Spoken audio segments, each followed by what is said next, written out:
Água. Água significa vida. Sem água não tem vida. A gente está tratando de um rio que passa por uma das regiões mais populosas e industrializadas do país. Sem água, a vida não se sustenta, a vida não se mantém. E não só para a espécie humana, mas também para outras espécies também biológicas.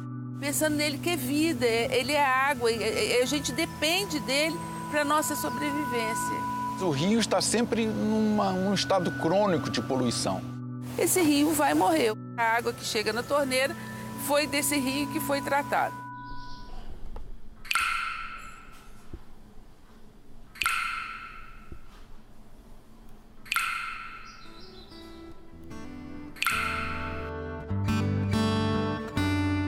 Então, esse rio, ele é um rio de grande importância, então ele nasce no estado de São Paulo, passa por Minas, ele é de muita grande importância para o estado do Rio de Janeiro, né? São 55 municípios que dependem dessa água, né? E a foz dele, ela é em Campos, em Atafora. Você tem uma população aí de 13 milhões aqui no estado do Rio, somando aqui da região do Médio, Baixo, da região serrana, né, que estão interligados, mais a população da metrópole do Rio, soma-se 13 milhões de habitantes. O Rio Paraíba é importantíssimo historicamente para a região, para a formação da região. Ele tem um papel econômico extremamente relevante, uma importância de identidade também. A própria nomenclatura do rio se incorpora ao dia a dia aqui da identificação dos municípios, né, da região do Paraíba, região do Vale do Paraíba. A nível nacional, o Rio Paraíba do Sul não foi considerado um grande rio no início da colonização do Brasil. Era um rio mediano que foi descoberto aos poucos, porque em função do Rio de Janeiro e de São Paulo, passou a ser um rio muito ocupado. A ocupação foi muito grande em termos de agricultura, pecuária, indústria e cidades. Nesse sentido, 3 estados é que se organizaram em torno do rio, porque o rio chegou primeiro. O Rio Paraíba é tão importante em termos de economia quanto o Rio Tietê. É um rio muito ocupado, é um rio muito urbanizado, muito industrializado e a economia depende muito dele. Por exemplo, a agricultura precisa do rio por conta da água, a pecuária idem. A indústria usa essa água para suas atividades e as cidades principalmente para abastecimento público. A atividade pesqueira, no meu entendimento, é a atividade que mais sofre com relação ao rio. E a gente pesca aqui, mas está numa situação tão difícil porque a gente não sabe a quantidade de poluição que tem. É possível pescar, mas você corre o risco de pescar o peixe, comer ele e ainda parecer uma doença para você mais tarde. Chegou o ponto de eu pescar de vara, de pescar peixe que já só tinha um olho. Ele não tinha os 2 olhos mais. Aí eu vi o tanto de coisa que ele tinha, o tanto de água, o tanto de peixe que ele tinha, e hoje eu vejo isso. Será que meus netos vão ver isso? Eu não sei o que vai ser. Sinceramente, eu não sei. Eu sei que alguém tem que fazer alguma coisa.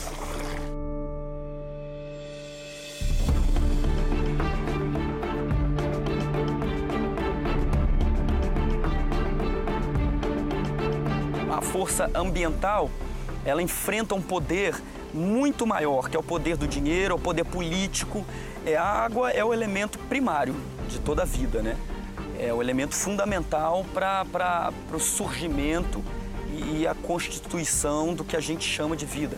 A gente tem aqui no Rio Paraíba do Sul 3 espécies de organismos que a gente tem como emblemático. Eu começo citando o cágado de Rogue, que é uma espécie de cágado dulcícola, ou seja, um cágado, né, um quelônio de água doce. Outra espécie é uma espécie de peixe, de bagre, que é o surubim do Paraíba. E uma terceira espécie que eu gosto muito de focar é uma espécie de árvore, né, da flora, que é o guapuruvu. E eu gosto muito de frisar porque são espécies ameaçadas de extinção. E uma constatação que eu acho muito interessante é é um paradoxo muito interessante. Em cidades litorâneas, no litoral, a gente tem as residências voltadas de frente para o mar. Ou seja, você aprecia, a população, as cidades apreciam o mar, né? No caso do Rio Paraíba do Sul, não. O Paraíba fica nas costas das cidades. Ou seja, é uma forma de invisibilidade social, ou seja, a sociedade não se enxerga no rio, não vê o rio. E utiliza isso até como uma forma de tirar o peso da consciência de poluição, de se jogar o lixo. Ou seja, você joga o lixo, você polui, mas você não está vendo isso. Ou seja, é uma forma de você ficar bem com a sua consciência. Só que para a natureza não funciona assim, a natureza tem a sua resposta. E hoje o que a gente vê no Rio Paraíba do Sul com esse ataque urbano, que muito tem o papel das pessoas, do cidadão, que falta ainda esse esclarecimento, essa consciência de não poluir o rio, não jogar o lixo dentro do rio. Mas tem também a ausência do poder público. Hoje, em toda a bacia do Rio Paraíba do Sul, 90% do esgoto não é tratado, é jogado in natura dentro do rio. E tem também essa parte industrial, na qual você joga os dejetos sem nenhum tipo de tratamento diretamente na calha do rio, com impacto para a saúde humana e para essas espécies, principalmente as endêmicas, que dependem exclusivamente do Rio Paraíba do Sul, porque só aqui se constituem os hábitats dela. A questão da poluição dos recursos hídricos de forma geral e em particular do Rio Paraíba do Sul é bastante preocupante. Se os municípios, os estados não se juntarem, se unirem forças para resolver o problema do saneamento básico, nós não vamos conseguir resolver o problema da poluição do Rio Paraíba do Sul, dos seus afluentes e de tantos outros rios que estão convalescendo. Então é dever de todos, da coletividade, do Estado, proteger e preservar o meio ambiente. Há muito tempo vem se falando do assoreamento do Rio Paraíba do Sul, né?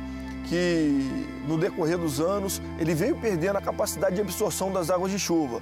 Então hoje a gente tem um rio que no passado teve 20, 30 metros de profundidade e hoje ele está com 2 metros de profundidade num ponto mais fundo. É inacreditável os caras não quererem tirar a terra de dentro do rio. Por que não tiram a terra do rio? Porque o rio está cheio de metal pesado. CSN, as empresas aí para cima, São Paulo, esse metal pesado desceu todo no rio. Um pesquisador do INEA, ele constatou que 100% dos peixes estão contaminados com algum metal pesado e sofrendo mutação genética. Se não houver o ressarcimento do rio de forma econômica, visando o tratamento de esgoto, desassoreamento do rio, reflorescimento das margens, né, da mata ciliar, a gente cada vez mais vai ter essa perda hídrica. A crise hídrica, especialmente aqui na região sudeste, é muito preocupante. Parece que a gente tem 2 rios, o que os ambientalistas e técnicos vê e os que os governantes vê. Eu acho que o deles é virtual, no deles tem água. Porque nesse que nós estamos vendo, você está vendo aí, não tem água. A gente tem lixo, tem esgoto. Essa lixeira. Em 2 anos, o rio perdeu 80 centímetros d'água. Esses barrancos que estão aqui, esses degraus, aquelas canoas que estavam ali ancoravam aqui, que vinha as pontas, que esses barrancos são onde que ela batia. Em 2 anos nós perdemos mais de 80 centímetros d'água. Olha hoje onde é que está a água.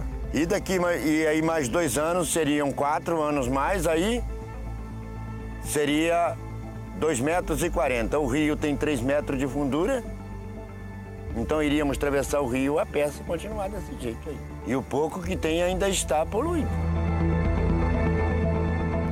Aqui nesse lugar, essa água batia aqui, ó. Você não ficava em pé aqui. Você não conseguia ficar em pé aqui com a velocidade que era a água. E hoje eu estou aqui, pisando no fundo do rio. O Rio Paraíba do Sul, eu vejo ele como uma cicatriz. Ele é uma cicatriz que está sangrando. Ele sangra de todos os lados. Sangra pela poluição, pelas indústrias, pelas cidades cada vez mais crescentes nas suas margens.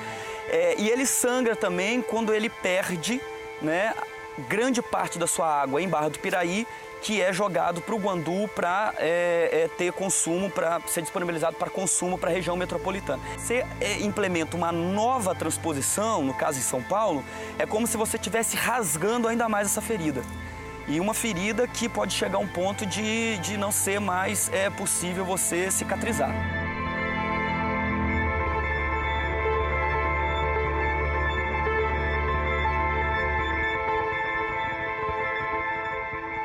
A crise hídrica no Brasil, ela deveria servir como um pisca-alerta para a gente tirar o S de crise e criar caminhos de gestão para a proteção e preservação dos nossos recursos hídricos, do nosso ouro azul.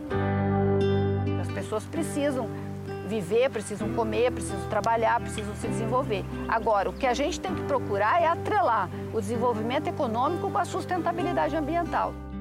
Eu acho que a população do estado, principalmente do Rio de Janeiro, que é onde abriga a extensão, a maior extensão do Rio Paraíba do Sul e que depende dele de forma mais prioritária para a sua sobrevivência, deve se ficar muito alerta e se envolver nessa discussão, acompanhar de perto, porque as consequências, tanto para as nossas cidades quanto para o meio biológico, a diversidade biológica de uma forma geral no Rio Paraíba do Sul, as consequências serão prejudiciais e possivelmente sem nenhuma possibilidade de recuperação futura. E é fundamental que a gente esteja preocupado e que a gente caminhe junto. Não tenha dúvida que é um momento difícil. É necessário muito espírito crítico, muita discussão, muita transparência e muita mobilização.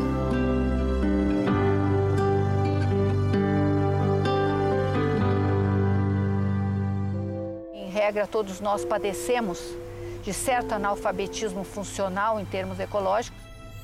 Se você não educa a criança, você não vai ter homens conscientes com relação à questão do meio ambiente, as questões ambientais. A sociedade, ela não dá conta que a água que chega na casa dela vem desse rio. As pessoas ainda têm essa cultura que a água vem da torneira, mas não faz a ligação de onde veio essa água. Ninguém entende que a água que chega na torneira foi desse rio que foi tratado. Eu diria a cada um, e quando for abrir uma torneira, pensasse muito em deixar ela aberta para não perder a água. E cada dia está diminuindo aqui. Cada dia morrem milhões de seres aqui nesse rio por causa dessa torneira que ficou aberta. Que a gente tenha um novo olhar para esse rio. Ele é tudo. Ele é tão importante para mim quanto é a minha vida. Ele é tão importante para mim quanto é a minha vida, porque ele é uma vida. É dele que nós vivemos, sobrevivemos, e é eu e todos. Água é vida. Ame-a, poupe-a, cuide.